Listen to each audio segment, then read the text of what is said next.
Hello friends, आज मैं आपके साथ डेवलपमेंट इकोनॉमिक्स का एक और टॉपिक लेके आया हूँ। चैप्टर का नाम है features of under developed economies और टॉपिक का नाम भी वही है। अंडर डेवलप्ड इकोनॉमी क्या होती है वो डिस्कस करेंगे और इसके फीचर्स क्या होते हैं वो डिस्कस करेंगे। लॉन्ग क्वेश्चन है, जिस हिसाब से आपने लॉन्ग क्वेश्चन में लिखना है मैंने उसी हिसाब से लिखा हुआ है और इस चैप्टर के सारे लिंक्स आपको डिस्क्रिप्शन में मिल जाएंगे। चलिए शुरू करते हैं। Under development implies a low level of development compared to developed countries of the world। Under development का मतलब क्या होता है कि जो अगर हम डेवलप कंट्री से कंपेयर करें तो एक पर्टिकुलर कंट्री में कम डेवलपमेंट का होना उसे अंडर डेवलपमेंट कहा जाता है। The typical indicators of development are real per capita income, level of literacy and life expectancy are found to be scraping their bottom implying a poor quality of life. तो under develop countries में क्या होता है, real per capita income बहुत कम होती है, level of literacy पढ़े लिखे लोग कम होते हैं, लाइफ एक्सपेक्टेंसी कम होती है। ये सारे इंडिकेटर्स इतने लो लेवल पे चल रहे होते हैं कि जो क्वालिटी ऑफ लाइफ है वो काफ़ी गिरी हुई पाई जाती है। ठीक है। Under developed economies are characterized by the wide spread poverty, underutilization of resources, orthodox and inefficient production technique, etc etc। तो ज़्यादातर देखा गया कि अंडर डेवलप्ड इकोनॉमीज़ में खासियत क्या होती है कि वो गरीब होती हैं, गरीबी बहुत ज़्यादा होती है, अंडर यूटिलाइजेशन करते हैं अपने रिसोर्सेज की, ऑर्थोडॉक्स मतलब पुरानी सोच के लोग होते हैं, अड़ियल सोच के होते हैं, रिजिड टाइप की थिंकिंग होती है, इनएफिशिएंट प्रोडक्शन टेक्निक यूज़ करते हैं, पुराने ज़माने की टेक्नोलॉजी को इस्तेमाल करते हैं। अब एक डेफिनेशन लिखनी बहुत ज़रूरी है, मैंने एक दो डेफिनेशंस लिखी हैं। डेफिनेशन लिखोगे तो टीचर के ऊपर इंप्रेशन अच्छा पड़ता है। According to Todaro, underdeveloped economy is that economy in which there are low level of living। टोडारो कहते थे अंडरडेवलप्ड इकोनॉमी वो है जिसमें लेवल ऑफ लिविंग लो होता है, एब्सोल्यूट पॉवर्टी बहुत ज़्यादा परसेंटेज ऑफ लोग गरीब होते हैं, लो पर कैपिटा इनकम होती है, लो कंजम्पशन स्टैंडर्ड्स या लो कंजम्पशन लेवल्स होते हैं, पुअर हेल्थ सर्विसेज होती हैं, हाई डेथ रेट मरने की जो स्पीड है वो बहुत ज़्यादा होती है। इस वजह से लोग पॉपुलेशन बहुत ज़्यादा करते हैं कि उनको पता है कि भाई डेथ रेट काफ़ी हाई है, इससे अच्छा 5 5 6 6 बच्चे पैदा करो, कोई ना कोई तो सर्वाइव करेगा लास्ट तक। High birth rates and dependence on foreign economies. तो फॉरेन इकोनॉमीज से जो भी लोन्स वगैरह आते हैं उसी पे सर्वाइव करते हैं, टोडारो का ये मानना था। अब साइमन कुजनेट्स क्या कहते थे? कुजनेट्स कहते थे कि under developed economy is that country which fails to provide acceptable levels of living to the large proportions of a country's population, resulting in misery and deprivation। Underdeveloped economy एक ऐसी country है जो fail हो जाती है किस में, अपने लोगों को अच्छी मतलब स्टैंडर्ड्स लिविंग स्टैंडर्ड्स प्रोवाइड करने में फेल हो जाती है और जिसमें ज़्यादातर लोग मिजरी और डेप्रीविएशन से सफ़र करते हैं। मिजरी मतलब उनकी लाइफ मिजरेबल है और डेप्रीवेशन मतलब they are deprived, most of the population is deprived from education, medical facilities और बेसिक फैसिलिटीज़ जो ज़िंदा रहने के लिए जो मिनिमम ज़रूरतें हैं उनसे उनको दरकिनार कर दिया जाता है, डिप्राइव कर दिया जाता है। समझिए बात। अब आ जाता है लॉन्ग क्वेश्चन। जो ऊपर वाली चीज़ मैंने लिखी वो क्या है, मीनिंग एंड डेफिनेशन। अगर आपको मीनिंग एंड डेफिनेशन लिखोगे तभी अच्छे नंबर आएंगे। अगर आपको मान लो क्वेश्चन आ गया what are the features of under developed economy, तो ऐसे लिखोगे, सीधा फीचर शुरू कर दोगे, टीचर अच्छे नंबर नहीं देगी। तो मीनिंग डेफिनेशन मैंने दो लिखी हैं, आप कोई भी एक लिख सकते हो। ठीक है। तो फीचर्स में आ जाता है following are some of the common characteristics displayed by most of the underdeveloped economies या underdeveloped countries of the world। तो following are some features। Number one, low per capita income. जो भी पर कैपिटा इनकम होती है गरीब countries में या अंडर डेवलप कंट्रीज में वो बहुत ज़्यादा लो होती है। इसमें थोड़ा बहुत आपको डाटा देना पड़ेगा। ठीक है। Low per capita income is one of the most important feature of under develop country. UDC मैंने लिखा हुआ under develop country. Under develop country का बहुत खासियत है कि इसमें पर कैपिटा इनकम बहुत लो होती है। पर कैपिटा इनकम मतलब पर बंदे की इनकम, मतलब total national income divided by total population. Almost all under develop countries of the world show low per capita income in comparison to develop countries of the world. तकरीबन सारी की सारी under develop countries की जो पर capita income है अगर हम डेवलप कंट्री से कंपेयर करें तो बहुत कम है। अकॉर्डिंग टू कुरिहारा क्या कहते थे, low per capita income is the chief feature of less develop countries. Less develop countries की शॉर्ट फॉर्म भी होती है एलडीसीज। तो लेस डेवलप कंट्रीज का मेन जो फीचर है कुरिहारा के अकॉर्डिंगली वो है कि वहाँ पे पर कैपिटा इनकम बहुत कम होती है। Per capita income is the most in per capita income of most of the Latin American countries or African countries or South East Asian countries is miserably low in comparison to the per capita income of USA, Australia, UK, Canada। तो ये जो countries हैं Latin American countries, African countries, South East Asian countries, इनमें per capita income इतनी low है as compare to USA, UK, Australia, Canada. इसलिए तो सारे लोग यहाँ से भाग भाग के इन अमीर कंट्रीज़ में जाके जॉब ढूंढना चाहते हैं। समझ के बात। According to World Development Report 2016, the countries whose per capita income is $1045 and less are termed as lower income or underdeveloped economies। तो वर्ल्ड डेवलपमेंट रिपोर्ट 2016 में जो आई थी वो ये कहते थे $1045 से जिसकी पर कैपिटा इनकम कम है पर एनम के हिसाब से, उस कंट्री को मतलब पुअर माना जाएगा या अंडर डेवलप माना जाएगा। ठीक है, तो आपको डाटा लिखना है बहुत ज़रूरी है। अगर आपको लेटेस्ट डाटा मिले तो वो भी आप इसमें ऐड कर सकते हैं। नेक्स्ट पॉइंट आ जाता है इकोनॉमिक इनइक्वालिटीज़। आपको ये भी पता है inequalities of income and wealth बहुत ज़्यादा होती हैं अंडर डेवलप्ड कंट्रीज़ में। High inequality of income and wealth is a common feature of under developed country. Inequalities बहुत ज़्यादा होती हैं और ये तो कॉमन फीचर है, आम फीचर है। हर एक अंडर डेवलप्ड कंट्री में इनइक्वालिटीज़ होती ही होती हैं। In these countries large percentage of national income is pocketed by a small segment of population या small segment of society, while the large segment of society gets barely enough to survive. Latest data के हिसाब से जब मैं आज की बात कर रहा हूँ तो इंडिया में ये है कि अगर आपकी तनख्वाह 25,000 या उससे ज़्यादा है तो आप इंडिया के टॉप 10% लोगों में आते हो। तो जिनकी तनख्वाह 25,000 से भी कम है तो वो तो 90% हो गए भाई। समझ गई बात। तो इनइक्वालिटीज़ ऑफ इनकम बहुत ज़्यादा है। कुछ लोगों के पास, अगर मैं 50, 60, 70 फैमिलीज़ गिनाऊँ, उनके पास इंडिया की बहुत सारी वेल्थ है और जो मैक्सिमम पॉपुलेशन है उसके पास वेल्थ नहीं है। इनइक्वालिटीज़ बहुत हाई होती हैं। Economic inequalities exist even in the developed countries, but it is not as pronounced as in underdeveloped countries। ऐसा नहीं है कि inequalities developed countries में नहीं होती, मगर इतनी ज़्यादा नहीं होती। समझ गए बात। जो underdeveloped countries है उसमें बहुत ज़्यादा लेवल पे हो जाती है। In the developed countries, unlike in underdeveloped countries, inequality does not reduce the threshold of survival। अगर inequalities गरीब कंट्रीज़ में है तो गरीब कंट्री में ज़्यादातर लोग गरीबी रेखा के या पॉवर्टी लाइन के नीचे आते हैं, उनके लिए सर्वाइवल बहुत मुश्किल हो जाता है। मगर डेवलप कंट्रीज़ में गरीबी होती है और inequalities of income and wealth भी होती हैं, मगर वहाँ पे जो बिलो पॉवर्टी लाइन लोग हैं उनको सर्वाइव करना कंपैरेटिवली आसान रहता है, क्योंकि वहाँ की जो गवर्नमेंट्स हैं वो उनको हेल्प करती हैं। समझ के बात। वो उनको ट्रांसफ़र पेमेंट्स देती हैं, ओल्ड एज पेंशन देती हैं ताकि वो सर्वाइव कर सकें। According to Todaro, the gap between rich and poor is generally greater in less developed nations than the developed nation. Todaro का भी यही कहना था कि जो डेवलप्ड नेशंस हैं वहाँ पे इनइक्वालिटीज़ बहुत कम है और जो अंडर डेवलप्ड नेशंस हैं वहाँ पे इनइक्वालिटीज़ बहुत ज़्यादा है। The value of Guinea coefficient is extremely high in poor countries, that is approximately 60, and its value in developed countries is low, that is around 30। Guinea coefficient हम निकालते थे measures of dispersion के chapter के अंदर। गिनी coefficient बताता है inequalities.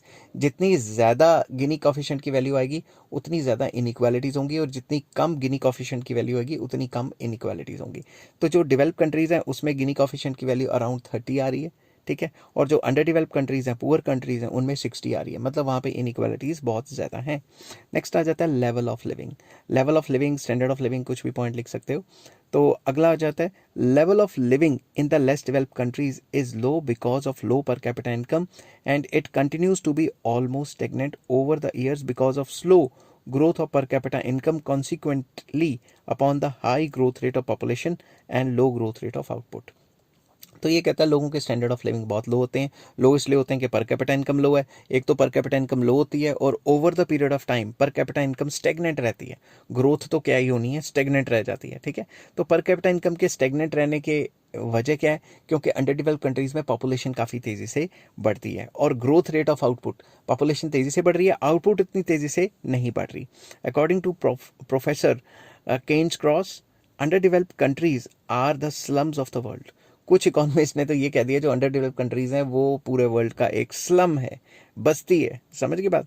Low level of living of the people of a country is not only determined by the per capita income but also to large extent by the available health care facilities, housing conditions, literacy, quality of education etcetera.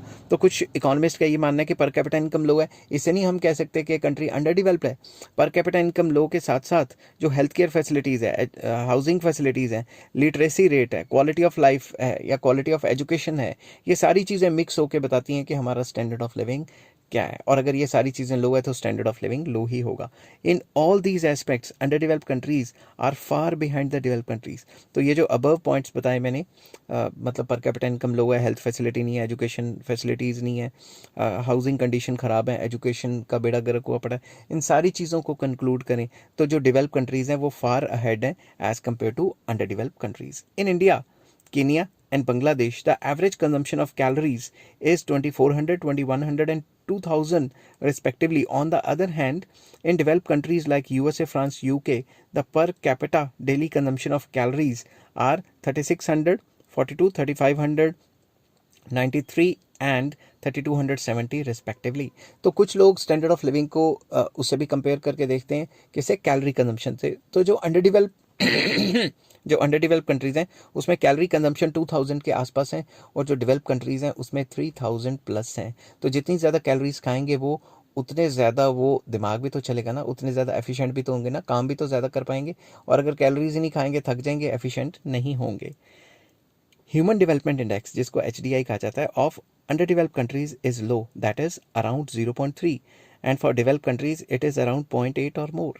Simple words में HDI जब निकाला गया under developed countries का, HDI क्या होता है, human development index. अगर आपको नहीं पता HDI क्या है तो आप मेरी डेवलपमेंट इकोनॉमिक्स की प्लेलिस्ट में जाएं, नंबर वाइज देखेंगे तो आ जाएगा वो ह्यूमन डेवलपमेंट इंडेक्स क्या होता है। ठीक है, तो जब अंडर डेवलप्ड कंट्रीज़ का निकाला तो वो 0.3 आ रहा था, जब डेवलप कंट्रीज़ का निकाला तो वो 0.8 आ रहा था। ह्यूमन डेवलपमेंट इंडेक्स की जो वैल्यू है वो 0 और 1 के बीच में ही लाई करती है। नेक्स्ट पॉइंट आ जाता है deficiency of capital and low rate of capital formation. पैसे की कमी होती है, फाइनेंस की कमी होती है। Scarcity of capital is a prominent feature of under developed country. हर अंडर डेवलप्ड कंट्री में पैसे की दिक्कत है, तभी तो अंडर डेवलप रहेगी। These countries are deficient in terms of factories, machineries, equipments, infrastructure, public utilities and other capital goods. तो इस कंट्री में पूंजी नहीं होती, इस वजह से फैक्ट्रीज कम होती हैं, मशीनरीज कम होती हैं, इक्विपमेंट, इंफ्रास्ट्रक्चर अच्छा नहीं होता, public utilities and capital goods इतने ज़्यादा नहीं होते। Because of low income and low incidence of poverty, high incidence of poverty, sorry low निकल गया, under developed countries fail to generate adequate savings for capital formation. क्योंकि यहाँ पे लोगों की तनख्वाह कम होती है और गरीबी बहुत ज़्यादा होती है, तो वो अपनी तनख्वाह का ज़्यादा हिस्सा खर्च कर देंगे तो सेविंग नहीं करेंगे तो कैपिटल फॉर्मेशन नहीं हो पाती। The average rate of domestic capital formation is 17% of GDP in underdeveloped countries, whereas it is 23% in developed countries। तो मतलब एवरेज जो है वो अपने GDP का विद इन द कंट्री जो काम हुआ है, जो पैसा जनरेट हुआ है, उसका सिर्फ 17% ही री इन्वेस्ट कर पाते हैं, जबकि जो डेवलप कंट्रीज़ की परसेंटेज है वो 23% है। In most of the least develop countries saving and capital formation rate is low. तो लीस्ट डेवलप कंट्रीज़ में सेविंग की परसेंटेज भी कम होती है, कैपिटल फॉर्मेशन बहुत कम रहती है। Capital deficiency leads to low capital labour ratio. अगर कैपिटल की डेफिशिएंसी होगी तो पर यूनिट जो पर लेबर जो मशीन की अवेलेबिलिटी होगी वो तो अपने आप ही कम होगी, समझ गए ना बात। As a result the workers are under equipped with machineries and tools which renders them relatively less productive. और अगर उनके पास टूल्स और मशीन्स नहीं होंगे तो वो कम प्रोडक्टिव रह जाएंगे, काम ही नहीं कर पाएंगे, समझने की बात।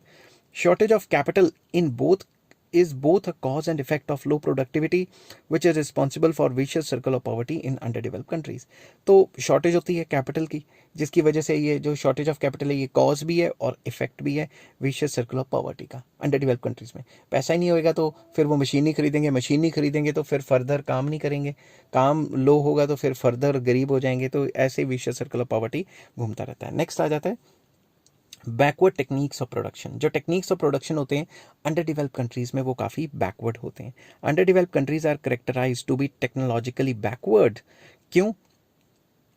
Outdated technology is commonly used in the production process. जो भी प्रोडक्शन प्रोसेस है उसमें आउटडेटेड टेक्नोलॉजी का यूज़ होता है। Due to lack of capital and facilities of research and development, R&D मतलब research and development, under developed countries fail to upgrade their technology.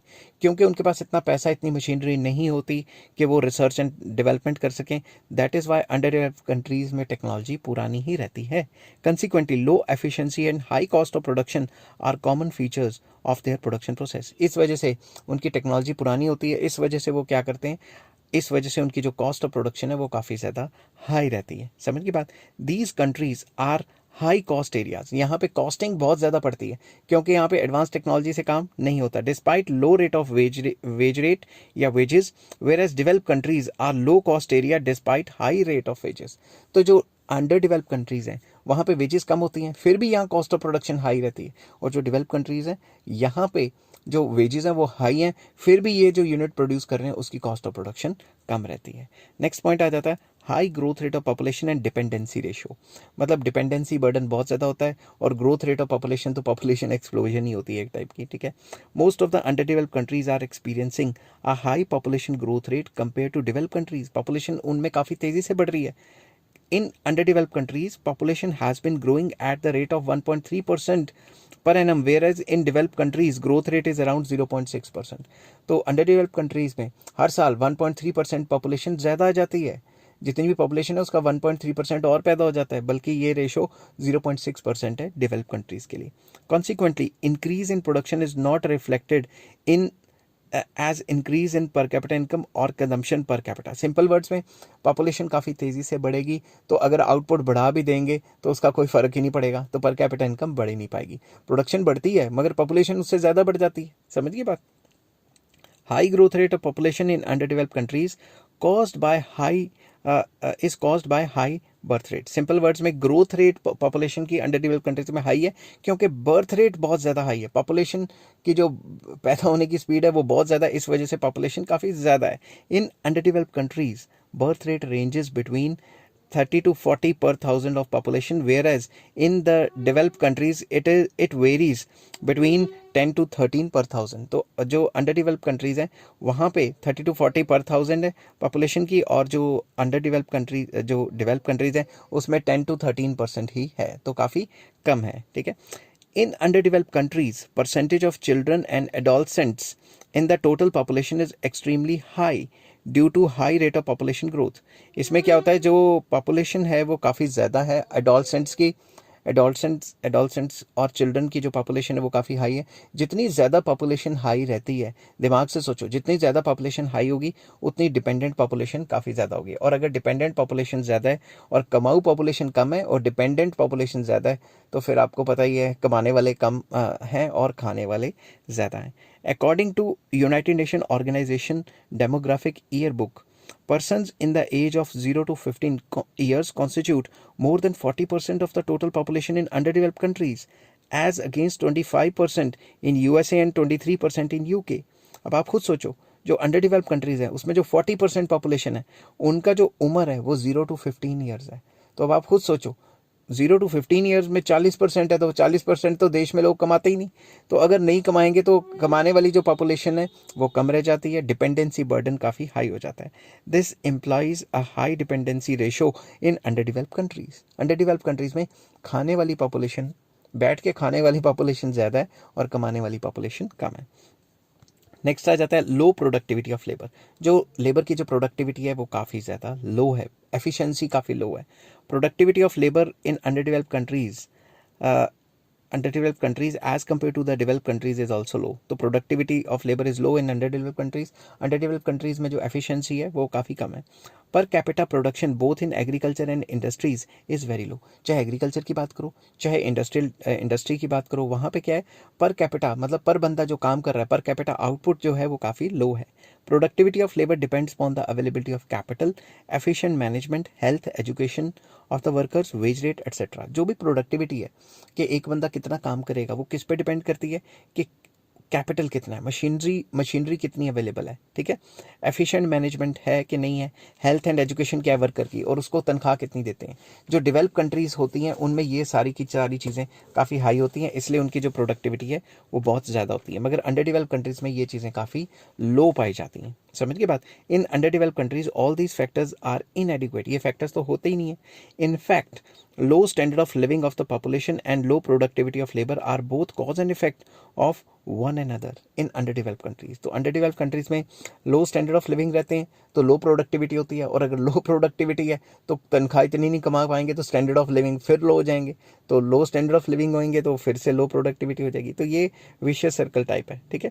According to World Bank Data Bank, जो World Bank Data Bank है उसके हिसाब से value added in India is around $1,100, whereas in Australia and UK it is approximately $58,000 and $43,000 respectively. कहने की बात यह है कि हमारे यहाँ $1,100 का काम हो रहा है एक साल में, और बाहर इतना ज़्यादा काम हो रहा है पर बंदा, ठीक है, per capita.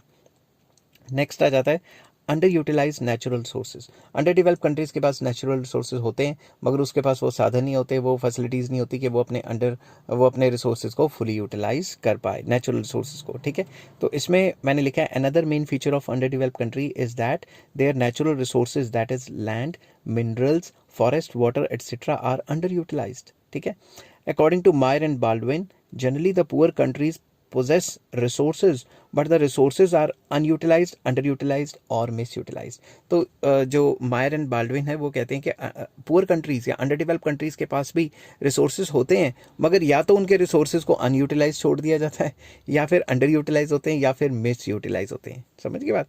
For example Africa है उसमें 44% of the total water power of the world, basically उसके पास वाटर है काफ़ी ज़्यादा, बट मसला ये कि वो अपने जो पानी है उसका सिर्फ 0.11% ही यूटिलाइज कर पा रहा है. Similarly India has not been able to make full use of agricultural land. India के पास एग्रीकल्चरल लैंड है, प्रोडक्टिव ज़मीन है मगर उसका फुल यूटिलाइजेशन नहीं कर पा रहा है.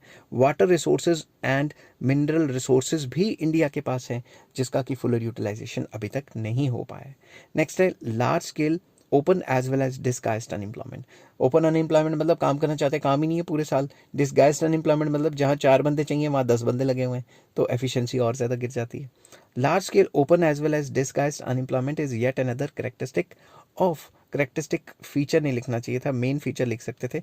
करेक्टरिस्टिक और फीचर एक ही बात होती है. Characteristic of under develop countries, ठीक है. Open unemployment is found in both urban areas and rural areas. शहरों में भी होती है और विलेजेस में भी होती है. In urban areas the rate of open unemployment normally ranges between 10 to 15%. तो बेसिकली अर्बन एरियाज में, शहरों में 10 to 15% लोग ऐसे हैं जिनको काम बिल्कुल नहीं मिलता, काम करना चाहते हैं मगर पूरा साल ही काम नहीं है. तो डिस्गाइज्ड अनएम्प्लॉयमेंट भी आ जाते हैं. Disguised employment is largely found in rural areas. Disguised unemployment implies that more persons are engaged in a job than actually needed. जितने बंदे चाहिए खेत में, जितने बंदे फार्म में चाहिए उससे ज़्यादा लगे हुए हैं. सब दिखा रहे हैं कि मैं भी काम कर रहा हूँ मगर कुछ लोग काम नहीं कर रहे. If some of these persons are withdrawn from the job, it will have no adverse effect on production. अगर कुछ बंदे निकाल भी दिए जाएं तो प्रोडक्शन पे इतना ज़्यादा कोई खास फर्क नहीं पड़ेगा क्योंकि वो तो वैसे ही दिखावा कर रहे थे, काम तो कर ही नहीं थे. According to a report by United Nation Organization, in India, Pakistan and other under developed countries of Asia, disguised unemployment is found among 20 to 25% of the population. अगर इन कंट्रीज़ में देखा जाए, इंडिया, पाकिस्तान और other South East Asian countries में देखा जाए, तो डिस्गाइज्ड अनएम्प्लॉयमेंट 20 to 25% है टोटल पॉपुलेशन की. Besides disguised unemployment there is a structural and educational unemployment also. Structural unemployment होती है कि स्ट्रक्चर के चेंज होने से, जैसे हमारी एग्रीकल्चर इकॉनमी से इंडस्ट्रियल इकॉनमी में शिफ्ट हो रही है तो इस चक्कर में भी अनएम्प्लॉयमेंट काफ़ी ज़्यादा बढ़ रही है. और एजुकेशनल अनएम्प्लॉयमेंट, पढ़ लिख गए लोग और मतलब काम नहीं मिल रहा. नेक्स्ट आ जाता है डोमिनेंस ऑफ एग्रीकल्चर. एग्रीकल्चर की डोमिनेंस बहुत ज़्यादा होती है. Dominance of agriculture sector in the generation of income and employment is a central feature of under developed country. Agriculture sector dominate करता है अंडर डेवलप्ड कंट्रीज़ में. In most of the under developed countries agriculture provides employment to more than 50% population and commands nearly 20% share in gross national product. Simple words में under developed countries क्या करती हैं? Under developed countries में more than 50% लोग education, मतलब more than 50% लोग कहाँ पे लगे होते हैं? एग्रीकल्चर सेक्टर में. और वो काम कितना कर रहे हैं? जो भी ग्रॉस नेशनल प्रोडक्ट है उसका सिर्फ 20% काम कर रहे हैं. समझ आई बात? On the other hand, in developed countries like USA, UK, Germany, etc., percentage of population engaged in agriculture sector is 2 to 7%, and the share of agriculture in gross national product in these countries varies merely from 1 to 4%। अब आप खुद सोचो, under develop countries में 50% या उससे ज़्यादा population agriculture का काम कर रही है और माल बना रही है सिर्फ 20%। ठीक है, मगर डेवलप कंट्रीज में 2 to 7% पॉपुलेशन एग्रीकल्चर का काम करती है और 1 to 4% of gross national product बनाती है। ठीक है, agriculture in under developed countries is very backward because of technology and institutional factors. As a result productivity is extremely low.